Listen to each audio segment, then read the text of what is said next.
Hello indie game fans, yes, you did not read that wrong. This is indeed the video on Hidden Gems of July, where I've been busy with Gamescom coverage and such, and did not have the space for this, managing to squeeze it in on the last day of the month. Let's begin with B.ARK, a fantastic shoot 'em up that's for fans of the genre. It stars adorable animals piloting mechs, fighting against a cybernetic fish armada in order to take back the planet. I love the look of this, being colourful and vibrant with projectiles that are easy enough to read, where the developers describe this as having a Saturday morning cartoon aesthetic, which I have to agree with. Lovely animated cutscenes as well, making this a no-brainer pick.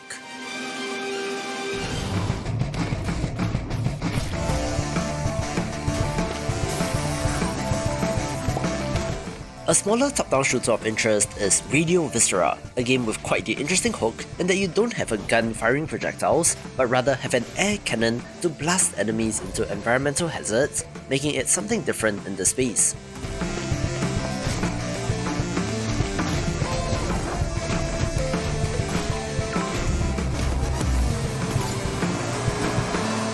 Blessed be those who dance with death and choose to stand their ground. Blessed be those who give their lives, so others may live on.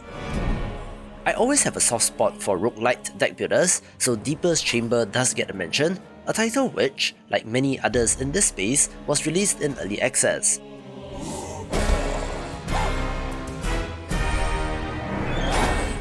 However, it does use 3D models for enemies, which can be seen as ugly to some people, but I do think that it works for the grotesque nature of this game. You must succeed where others have failed. Find a way out and help us escape this madness. Leave no stone unturned. Nothing too crazy in terms of quality or mechanics, but it will be something that I'll be keeping an eye on through early access.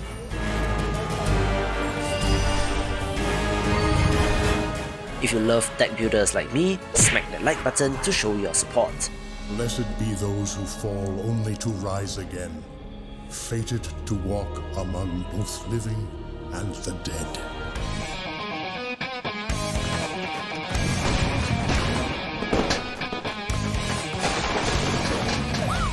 If anyone loves the arcade classic Rampage like me, I'm sure that you'll feel right at home with Gigapocalypse, a city destruction game where you play as a kaiju, stomping away through a city.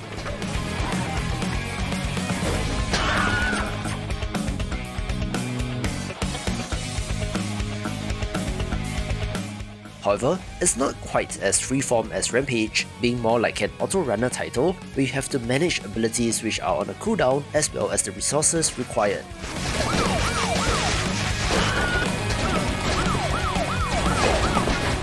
There are various mutation options for your monster, which provides variety, with even more monsters to come throughout early access, but it's simple, dumb fun that's worth a look.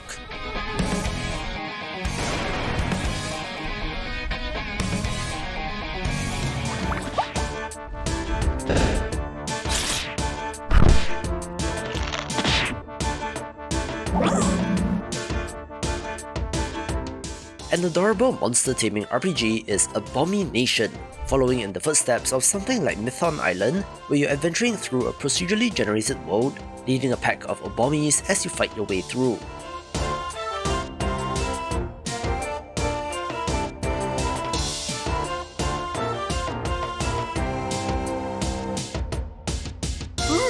Classic turn-based combat with rock, paper, scissors style elemental strengths and weaknesses, so it's all fairly standard stuff, but the random islands, Abomis available and bosses do give it replayability.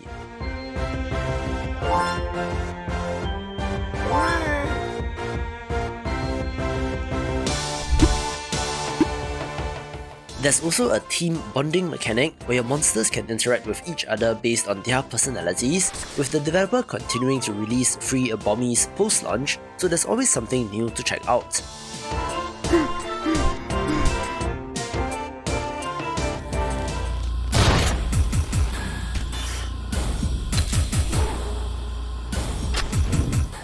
If the industrial track accompanying the trailer didn't already give it away, Draft of Darkness is a grim-dark roguelite deck builder with a survival horror twist, filled with all sorts of monstrosities lurking in the dark, where you and your party of survivors must work together in the post-apocalypse.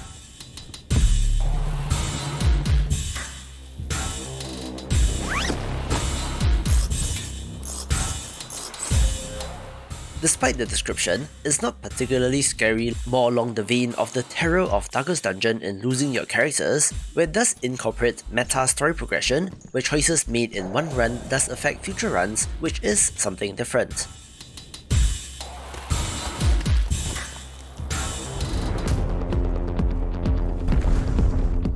There were a number of visually stunning titles last month, with the puzzle platformer Vesper being one of them, contrasting the silhouetted look with some gorgeous colours that makes it a beauty. Play as a small android being pursued by relentless hunters, having the ability to absorb light and to control your enemies in order to solve puzzles and to advance forward. The developers do note that they recommend you start the game over after you complete it, since actions taken in the first run would have changed the world forever, so it's an interesting bit of game design.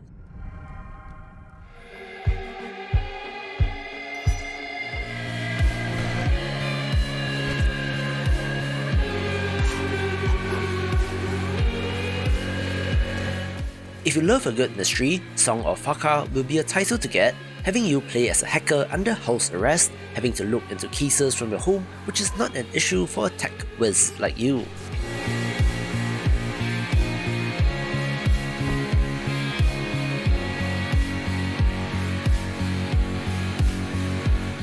Use cameras, surveillance and the internet to investigate various factions and individuals, where a string of seemingly unrelated cases might just end up being part of a larger conspiracy.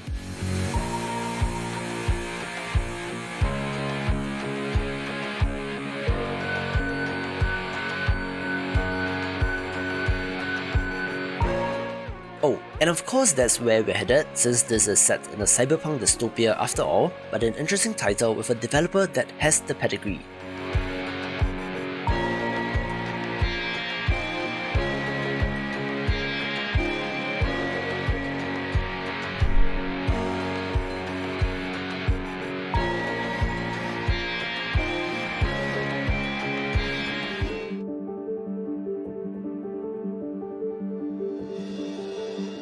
I love action roguelites, so the pixel art entry Toroom gets a spot, a well-made one of these where a protagonist just wants to wake up from a bad dream.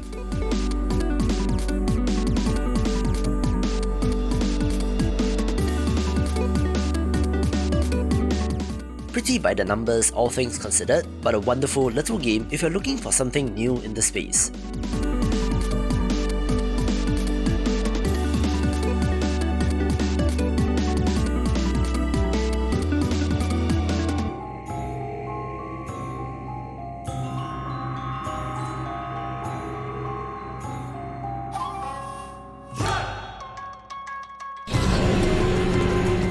A very special mention does go to Escape from Naraka, a first-person platformer from an Indonesian developer, having an aesthetic and monsters inspired by Balinese culture, which I always love to see from indie developers. More than that, the action as you run, jump, avoid traps, collect items and fight or escape enemies is pretty intense, and does also have a speed running angle which makes it of interest.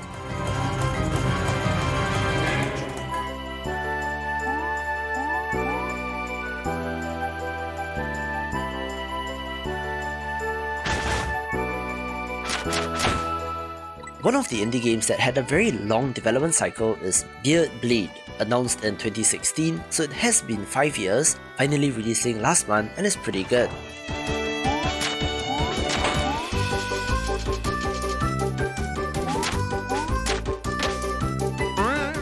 It has amazing pixel art and great platforming and combat. Again, nothing too crazy in terms of what to expect, but it's such a well-made game that deserves a spot.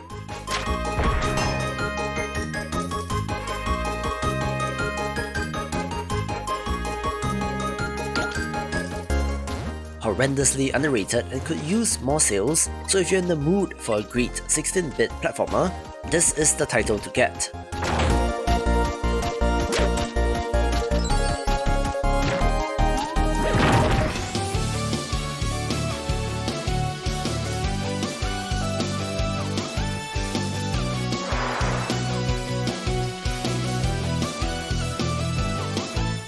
Come on, how great does Super Semi-Roll look?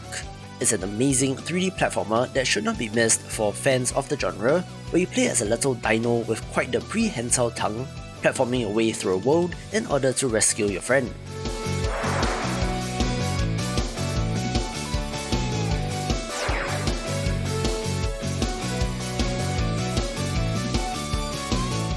I love the vibrancy of this, where the rolling mechanic is used in clever ways, and add to that the grappling hook-like tongue and the additional mechanics like gliding, and you have an amazing 3D platformer.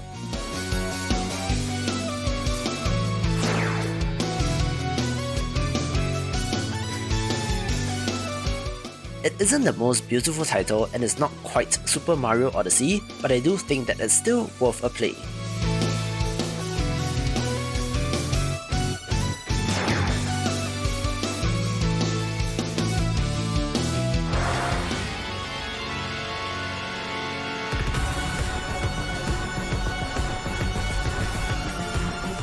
An amazing looking retro first-person shooter with a touch of Metroidvania style exploration is Vomitorium, inspired by the likes of Metroid Prime and Dark Souls, being a hidden gem worth picking up.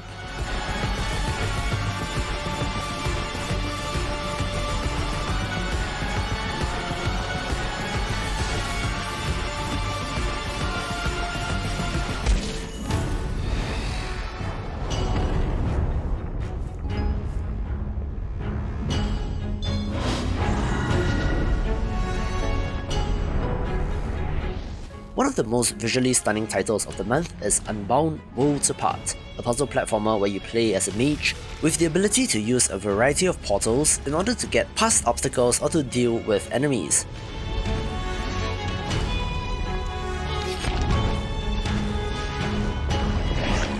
It does make you think with portals, no, not that kind, but the sheer variety of them available to you is pretty neat.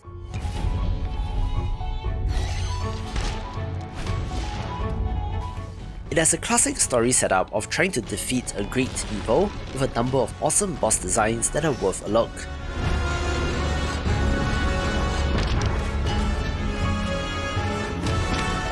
The platforming and action in this does remind me a little of Guacamelee with the dimension shifting, only a little bit more localized, where this is a title that feels great to play, which makes this of interest.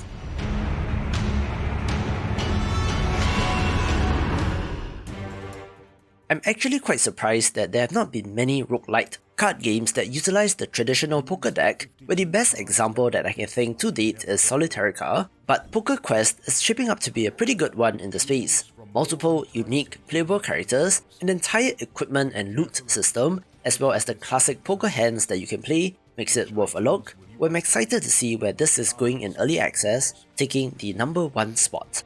For more roguelite content, watch these videos and I will see you after the jump. Hundreds of monsters on your path to victory in Poker Quest.